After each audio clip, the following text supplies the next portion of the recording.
Good morning, everyone. You can hear me? Thank you so much. It's absolutely lovely to be here.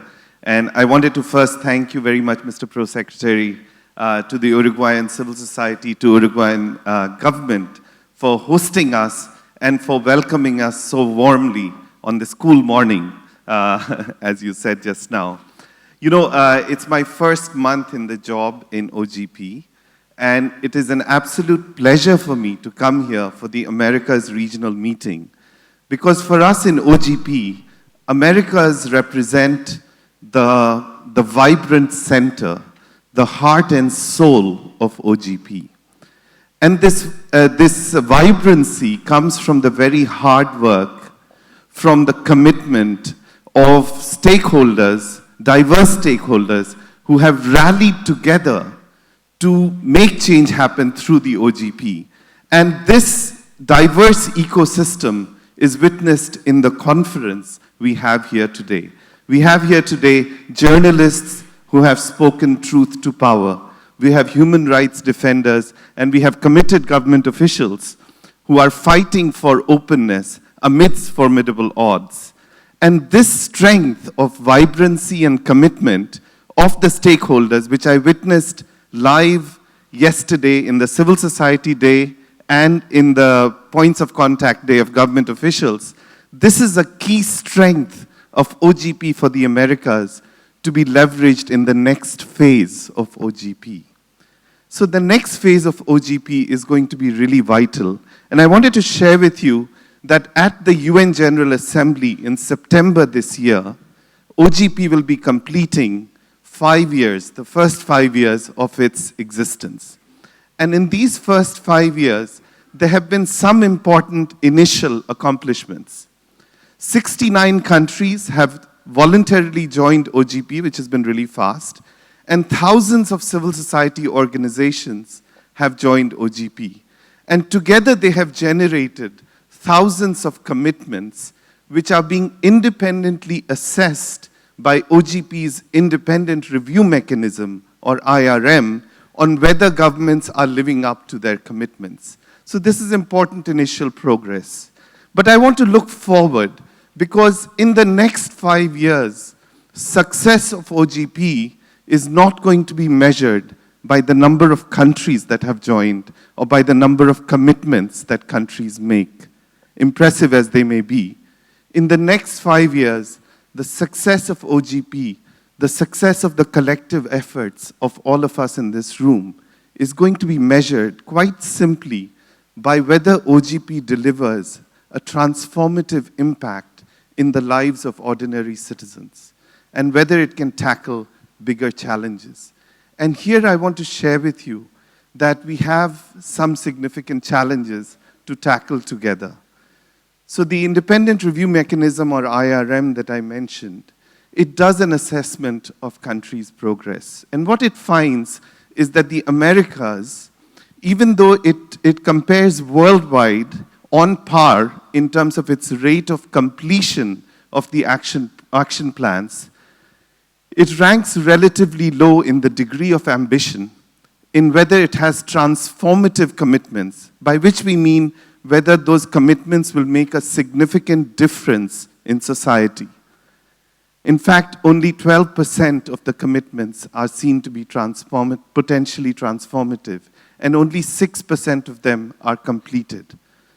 So, looking at the next 5 years, the collective challenge for all of us is to raise the collective ambition and transformative power of OGP so it can make a difference in the lives of people, and so it can solve real tough challenges that the region faces, whether it's inequality, whether it's grand corruption, whether it's human rights violations, whether it's youth crime and violence. Those types of challenges need to be addressed. And I know that OGP right now has not always been successful in addressing those challenges. We have glimpses of it when reformist leaders from government and civil society activists work together. We have glimpses of what can happen. But building on these glimpses, for the next 5 years, I want to suggest to you in this conference that maybe we can together challenge ourselves to work together to tackle some big challenges. It is going to be hard, but I think it is possible if we have collective effort that we join together. So for that, let me give you some examples of tough challenges, tough societal challenges, like grand corruption and so on, that could be tackled with difficulty, but with collective effort. So let me give you some examples of, based on what I see, leveraging the OGP platform. Take scandals of high-level corruption, including the Panama Papers. Can OGP help? And let me give you an example of how with collective effort it can help. So 2 weeks ago, I was at the London Summit on anti-corruption, which was convened by UK Prime Minister David Cameron. And at the London Summit, the OGP got positioned as the ambition, implementation, and accountability arm of the anti-corruption summit. Now, what does that mean for the Americas? What it concretely means for the Americas is that countries in the region can join hands with, let's say, United Kingdom and South Africa to raise their collective ambition on beneficial ownership transparency. That would be the ambition arm of the OGP. Take those commitments that were made in London and translate them into the national action plans. There are about 80% of America's countries are preparing action plans right now. Translate it in those action plans, that would be the implementation arm, and have the IRM, the Independent Review Mechanism, and civil society play an oversight role, that would be the accountability arm. I would suggest that we can perhaps together challenge ourselves that in the next 5 years, there will be no anonymous companies in the region for corrupt public officials or others to stash their stolen wealth. We can perhaps take a collective challenge to ensure that all countries in the region embrace open contracting standards, so all contracts are open. In other dimensions of grand corruption also, countries like Mexico and other countries in the region can take a leadership role in passing and scaling inspirational reforms that hit at the roots of political corruption. For instance, Mexico's Tres de Tres, if that can be passed, which was a civil society initiative where civil society got support of over 500,000 citizens demanding that public officials declare their assets, declare their conflicts of interest, and declare their taxes. The other concern that we hear in the region is the impunity of corrupt public officials. But can we together try to ensure that in the next phase of OGP, there is a new partnership between investigative journalists, civil society organizations, and law enforcement agencies, and even justice officials, so that there are new commitments on open, credible enforcement against corruption, so that we get at this issue of impunity. These were just some examples that with determined efforts, we could make an impact in the challenge of grand corruption. Now take another problem that I've heard is so important in the region, which is the problem of youth violence and crime. And I ask you, can OGP help? So for this, let me take you to another part of the world, to the Middle East. And in the Middle East, as you know from newspapers and the reality around you, that the biggest challenge in the Middle East is violent extremism and youth radicalization. And in my previous job at the World Bank, where I was vice president, I was looking at this agenda, and we found something which may be relevant for the Americas in dealing with youth violence. And what we found is that the roots of radicalization in the Middle East is not poverty. The people who bombed 9/11 didn't do so because they were poor. It's because they feel excluded, and they have grievances that governments are not able to address. So just as we are starting to do in the Middle East, right after this plenary, I will be catching a flight to go to Tunisia to work with the cabinet in Tunisia. Can we in OGP processes put youth in the center of the co-creation process of OGP? Can we put youth in the center so that OGP action plans respond to their grievances and concern, and so that youth can have a role in monitoring the implementation of programs, including using social media and ICT? Or take another example that we hear about in the region, which is human rights violations. Can OGP set new standards to protect and enhance human rights and civic space, exemplified last month by OGP's steering committee, quite frankly, to list Azerbaijan as inactive because it was seen to be curtailing and shrinking civic space? And let me take a final big challenge, which we could perhaps together work on, which is how do we ensure that basic services reach the citizens? These are all grand corruption, but for the ordinary citizen, what matters is health, education, sanitation, water supply. Can OGP help with the delivery of those day-to-day concerns? And here, I think also we can make a difference, but it will require a big step forward for OGP, because it means that OGP needs to expand to more sectors like health and education. And when you look at OGP commitments, only 2.5% of the commitments are presently in health and education each. And broadening the sectoral focus will include more government ministries and broaden the base of civil society, which is a real challenge going forward. But here also the important thing is not just to focus on transparency, but also on citizen feedback and accountability. Transparency is a very important thing. 70% of the commitments are transparency. But in the next phase, we need to go into civic engagement and accountability. Very good examples come right here, Mr. Pro Secretary, from Uruguay, where last year's winner of the Open Government Award was this innovation in Uruguay where citizens had unparalleled access to performance indicators of health providers. Or in the city of Maldonado in Uruguay, there's a very innovative citizen grievance mechanism that's just been put in, where citizens can give grievances, can give their feedback to cities, and they can track where their grievance is in terms of where the government responds. In the Philippines, the government is disclosing its major expenditures on a digital platform, which is geocoded to the local level. And citizens are now doing social audits to tell the government, did they receive the post-typhoon relief expenditures that were meant for them, whether teachers showed up in school, whether they got whether they got the conditional cash transfers. The point is that if OGP can work with civil society organizations that can be the voice of the voiceless, and if governments can respond to that feedback, we can close the feedback loop and ensure that in the next 5 years, there's impact on the citizens. I just took you through a tour of a few big challenges to say that with collective effort, we can make a difference, which can actually help tackle corruption, clean up politics, engage youth, and empower citizens in public service delivery, which affects their daily lives. Now, you would be saying, this is, of course, easier said than done, and that's correct.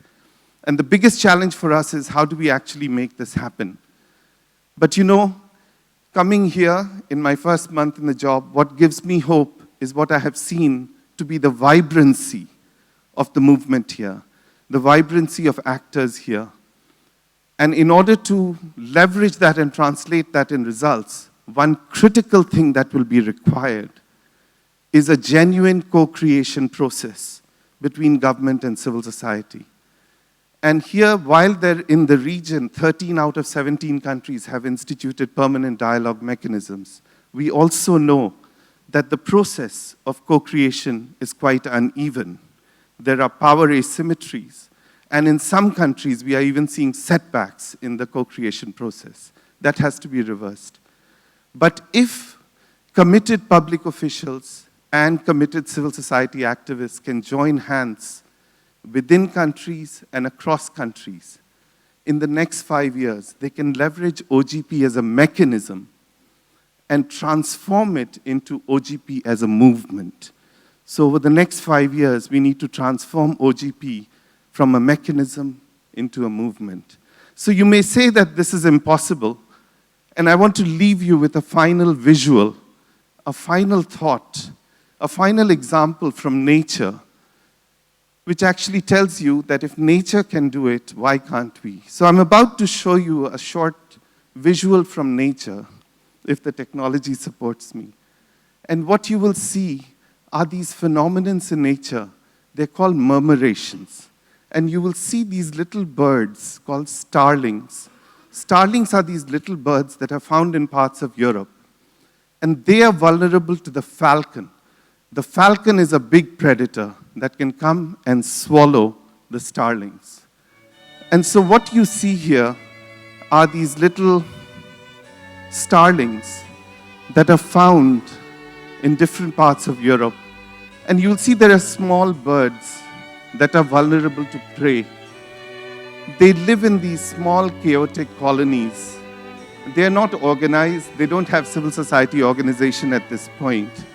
But you see, what happens at around dusk time is that they start to fly and soar in the sky. And they start to make some kind of a formation. So, you know, if fish have schools, if bees have swarms, starlings form murmurations. And they're known as murmurations because of the sound they produce. So what you see here is they start to form their own civil society organization or their own government or their own murmuration in the sky.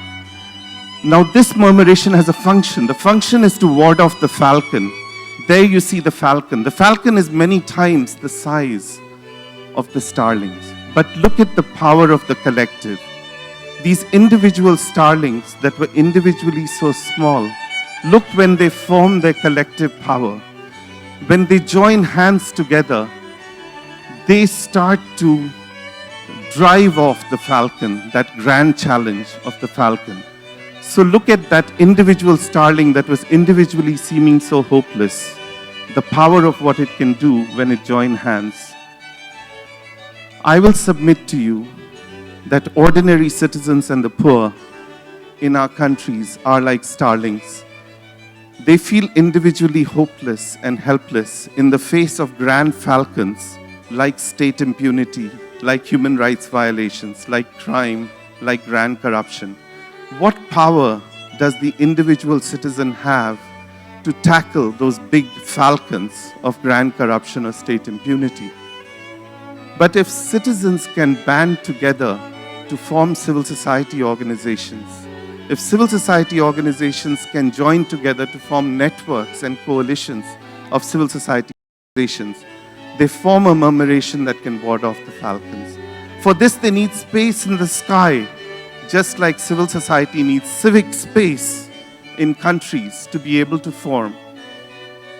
Same thing on the government side. There are lonely reformers in government. If they can form alliances with fellow reformers in ministries, with other branches of government, they can form murmurations. If reformist government leaders and civil society activists can form murmurations, government can disclose contracts or beneficial ownership, civil society can monitor.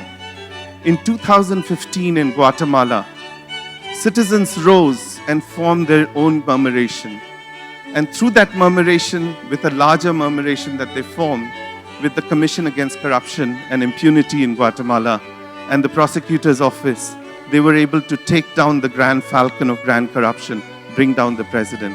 The promise of OGP is not a mechanism, it's not compliance, it's not rules. It's the ability to form these movements, these murmurations. So in this conference and in events to follow, if we can start to form these murmurations, these movements, we can turn OGP from a mechanism to a movement. And if we can do that, we can rest home at the end of the day and say our lives would have been worth it, and we would have made a difference in the lives of citizens in the next 5 years. Thank you very much.